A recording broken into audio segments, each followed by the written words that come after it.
Comment est-il possible, selon vous, de concilier ce qui est si difficile, le socialisme et la liberté? En premier lieu, je ne suis pas d'accord avec votre façon de poser les choses. Parce que je pourrais vous répondre en vous demandant comment conciliez-vous vous-même la démocratie et la liberté? Est-ce qu'il y a une liberté pour les pays en voie de développement? Est-ce qu'il y a une liberté pour ceux qui n'ont pas à manger, qui n'ont pas de nourriture, qui n'ont pas de logement, qui n'ont pas de santé? De quel genre de liberté me parlez-vous? D'abord, mettons-nous d'accord et puis je vous répondrai.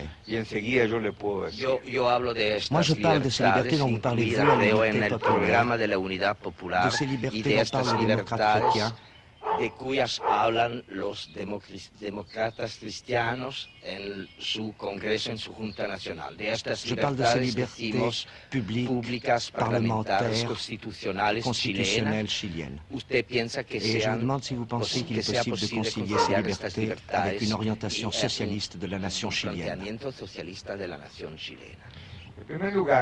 En premier lieu, et pour terminer votre pensée, maintenant que je suis d'accord avec vous, je vais vous répondre. Évidemment, oui. Parce que nous avons dit à la conscience du Chili, et avant même que les démocrates chrétiens nous en fassent la demande, nous avons dit que nous allons faire un gouvernement de plusieurs partis. Et je voudrais vous faire noter que la majorité des partis qui forment partie de l'unité populaire ne sont ni socialistes ni marxistes. Je voudrais ajouter qu'il y a un parti comme le Parti radical qui a 110 ans de vie publique au Chili. Et enfin, je voudrais vous rappeler qu'en 1938, il y a eu dans ce pays un gouvernement de Front populaire. Et dans ce Front populaire, il y avait des radicaux, des démocrates, des socialistes, des communistes, et qu'on a préservé toutes les libertés. Le Chili du campo, de la terre, de la grande propriété foncière, un Chili de droite, avec ses huasos, ses gauchos, dirait-on en Argentine, dans les Eugenio Hermans, industriels et grands propriétaires, sombrero andalou et poncho chilien, course et course les taureaux. Don Eugenio, nous sommes ici dans une propriété de combien d'hectares? Cette propriété a environ 980 hectares, desquels il y a environ 350 hectares qui ne sont pas cultivables et ils sont plantés de chapins. Le reste, nous avons environ 350 hectares qui sont possibles d'irriguer et le reste n'a pas d'irrigation. Avant la réforme du président Frey, président démocrate chrétien, combien d'hectares aviez-vous là? Nous avions ici 6500 hectares environ. Les Espagnols, les conquistadores, ne sont jamais arrivés jusqu'à cet endroit du Chili.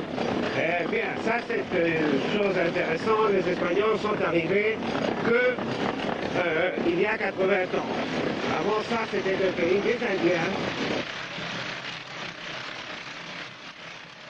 Est-ce que vous êtes inquiet dans le Eugenio Hermans de la situation actuelle?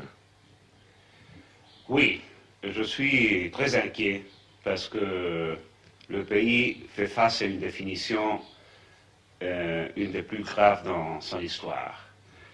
Le Chili, c'est un pays qui a une tradition démocratique de près de 160 années et le triomphe de M. Allende peut représenter un changement dans nos habitudes démocratiques et politiques profondes. En raison de quoi? De la présence du Parti communiste au sein de la coalition? En présence d'une coalition de partis dans laquelle le Parti communiste participe avec une influence fondamentale, le Parti socialiste, qui est un parti nettement révolutionnaire et très désorganisé, sans aucune orientation définitive, et aussi par la participation de le parti MAPU, qui est la fraction gauchiste de la démocratie chrétienne. Le mouvement d'Alliance populaire unitaire, c'est ça, qui est une extrême gauche démocrate chrétienne. Exactement. Alors, la participation de tous ces partis sans une cohésion ni une politique uniforme présente, à mon avis, une situation d'indéfinition vers l'avenir. Est-ce que vous ne pensez pas que le Parti communiste, si l'Union soviétique décide d'avoir une coexistence pacifique, et notamment au Chili avec les États-Unis, que le Parti communiste, paradoxalement, peut être un élément de modération et d'équilibre dans cette coalition ou non? Et sans aucun doute, à mon avis, la façon d'agir du Parti communiste au Chili va dépendre fondamentalement de la situation internationale entre la Russie et les États-Unis. La position des communistes chiliens qui ont suivi de façon très obédiente la politique du communisme de Moscou me fait envisager, n'est-ce pas, une position telle que vous le dites. Le problème fondamental, sans aucun doute, du Chili et du reste des pays latino-américains, c'est d'être capable de produire un développement économique aussi accéléré pour remplir les aspirations d'amélioration sociale des populations. Et est-ce que vous pensez que l'armée chilienne, puisque nous sommes à la veille de l'élection, de la consécration par le Parlement du succès du docteur Allende le 4 septembre, est-ce que vous pensez que l'armée chilienne va accepter ce qui se passe au Chili? Oui. Moi, je crois que l'armée chilienne, nos forces armées ont été traditionnellement des forces armées très disciplinées et qui ont pour mission fondamentale soigner l'intégration du territoire national et la Constitution. Et je ne vois pas aucune raison pour le moment pour que les forces armées agissent dans la situation présente. Est-ce que vous pensez que si les forces armées, ou tout au moins une partie des forces armées, étaient tentées de réagir et d'empêcher l'accession du docteur Allende au Palais de la Moneda, c'est-à-dire à l'Élysée chilien, est-ce que vous pensez qu'il y aurait des risques de guerre civile dans ce pays? Non. Non, moi je crois que, d'abord, je crois très difficile que les forces armées, comme je vous ai dit, vont agir. Secondo, si les forces armées vont agir, je crois qu'il n'y a pas de force pour mettre en face les forces armées. Alors, si les forces armées prennent la résolution d'agir, ils vont agir avec l'unanimité du pays. Mais vous n'y croyez pas? Je ne crois pas. Mais si l'armée faisait quand même un coup d'État, cette femme que nous avons rencontrée dans un bidonville, Francisca Teresa, petite sœur de l'Assomption, ne s'y opposerait-elle pas, elle, avec tous les siens? Vous qui êtes non seulement une catholique, mais une religieuse, comment vous n'êtes pas choquée par le MIR, le Movimiento de Izquierda Revolucionaria, la gauche révolutionnaire? Moi, je pense que les pauvres, les travailleurs, ont le droit de trouver leur propre vie humaine, avec leurs droits et leurs intérêts, pour arriver à une condition vraiment humaine. Y llegar a lo que es realmente una persona humana, que tener todo lo necesario. Maintenant, si on ne peut trouver ça par la voie de la paix et de la concertation, alors je crois qu'il faut en arriver à la lutte armée. Creo que es necesario llegar a una lucha armada. Les bidonvilles au Chili, ce sont des places fortes pour les partis, des formes d'organisation militante et en quelque sorte des structures politiques du Parti communiste, du Parti socialiste, de la démocratie chrétienne. À chacun en somme son bidonville. Vous voilà dans un bidonville du MIR, mouvement de la gauche révolutionnaire, enclave gauchiste où la police ne se hasarde pas. Le responsable de ce bidonville s'appelle Victor Toro. C'est la bête noire des communistes, un agent de la CIA à les en croire. Il a été mineur puis marin-pêcheur, il est malade, 42 fièvres. La misère est son lot, son univers et, qui sait, son atout. Qu'attendent les gens ou que n'attendent-ils pas les gens qui vivent ici d'un gouvernement d'unité populaire? Nous autres, nous pensons que dans la mesure où le gouvernement d'unité populaire commence à résoudre les problèmes qui se posent à la majorité des Chiliens, nous en attendons beaucoup. En esa medida, indudablemente que nosotros esperamos mucho de él. Primero, una auténtica revolución agraria en el campo, debido a que la mayoría de estas poblaciones, si bien es cierto, hay bastantes poblaciones, es el producto de la emigración del campesinado hacia las ciudades. De ahí entonces, una revolución agraria en el campo iría a resolver en alguna medida el problema de la habitación en las ciudades.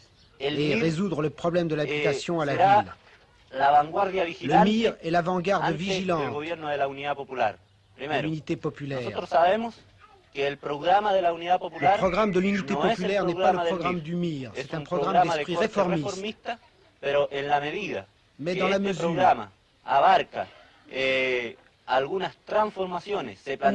on va tenter une transformation du système capitaliste,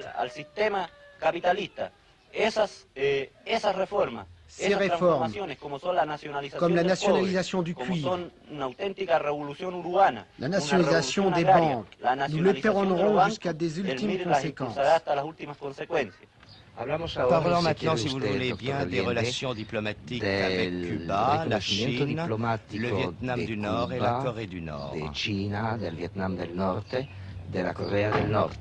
Et pensez-vous que ce soit des choses naturelles et conformes à l'intérêt du peuple chilien? Nous avons établi un principe qui est juste, le droit du Chili à avoir des relations diplomatiques, commerciales et culturelles avec tous les pays du monde. Ça, c'est notre principe.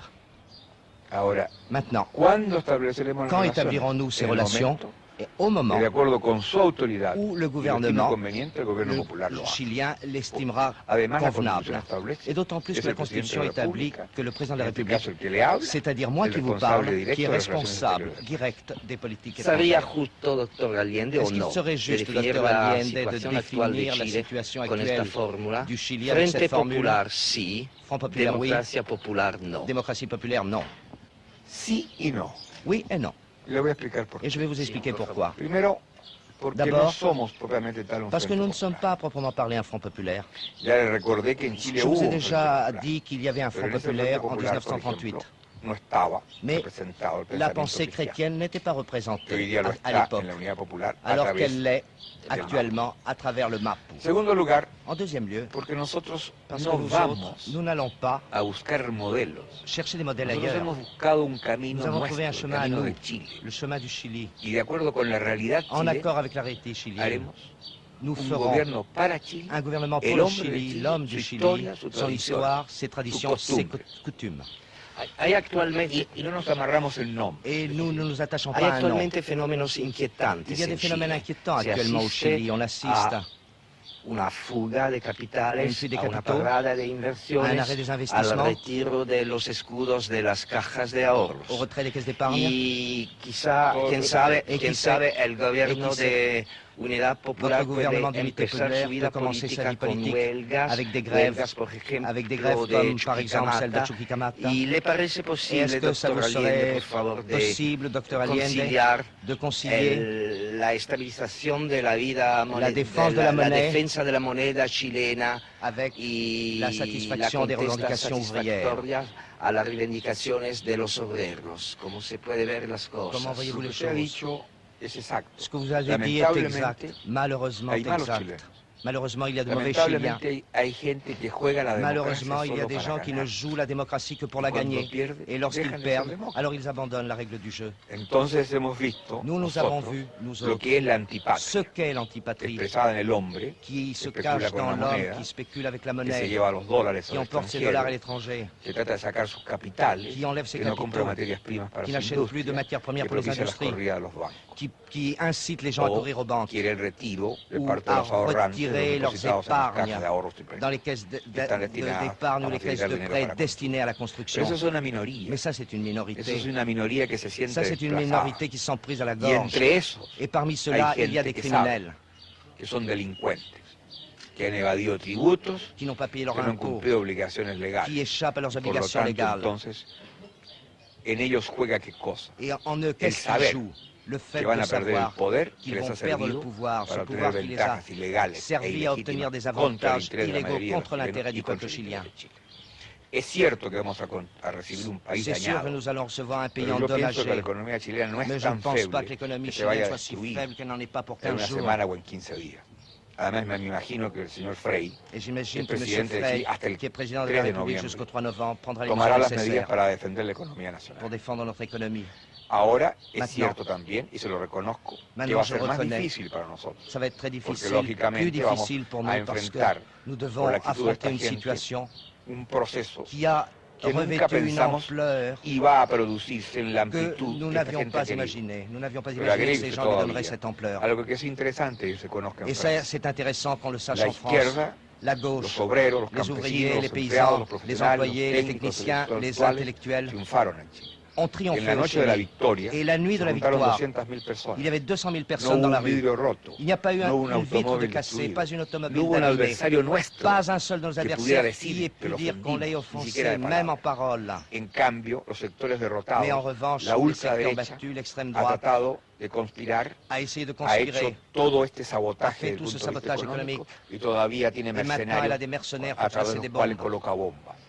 Entonces, ¿dónde está la Alors où est la democracia? démocratie? Nosotros vamos a hacer Nous, la nous allons la democracia faire, la auténtica, démocratie, porque va a participar el pueblo parce que le peuple va y y participer, no una minoría como et pas une minorité. Ahora, cuando un pueblo Maintenant, quand un peuple tiene conciencia de las metas a que debe conscience des buts alcanzar, qu'il veut atteindre, ese pueblo es capaz de sacrificio. et que ce peuple est Yo capable estoy de seguro que el sacrifice, et moi pueblo je de suis Chile sûr está que le peuple maduro, chilien est mûr, porque ya ha entendido parce qu'il a compris, y entenderá mañana et il en comprendra mieux que demain, tendremos todos que hacer sacrificios. que nous devons tous ¿Para faire des qué? sacrifices. Para Pourquoi? sembrar para el futuro. Pour semer pour Los 2 o l'avenir. 3 primeros años van a ser muy duros, Nos 2-3 premières pero années sobre vont la être base de très un gobierno dures, recto, mais sur la moral, base d'un gouvernement en que no droit et haya moral, privilegios y granjerías para unas minorías. et qui abandonne El les pueblo privilèges va a pour une minorité. Ese es el gran aval que tengo Et yo. ça, c'est mon grand atout. La entereza, el L'intérêt, patriotismo le y la moral del patriotisme pueblo et chileno. la morale du peuple chilien. Y yo, Et en on decisión avait commencé 70, avec Che Guevara, et c'est para avec Che responder Guevara que va terminer a le malévolas docteur preguntas Allende, que qui con va se intención se référer hiciera, au témoignage du guerriero tué en Bolivie. leí Et il lit el mejor ce testimonio qu'il appelle le meilleur témoignage que abonaba nuestro camino qui jalonne notre chemin. y era nada menos Et ce n'était rien moins que la dedicatoria que la dédicace que pusiera en el segundo ejemplar qu'a écrit dans le second de su exemplaire libro Guerra de de Guerrillas son livre Guerre de guerrillas, el comandante Guevara para le mí. commandant Che Guevara pour moi. Dice esa dedicatoria Elle dit cette dédicace a Salvador Allende, à Salvador Allende, que por otros medios qui par d'autres moyens que moi busca obtener lo mismo. recherche les mêmes buts. Afectuosamente, Che.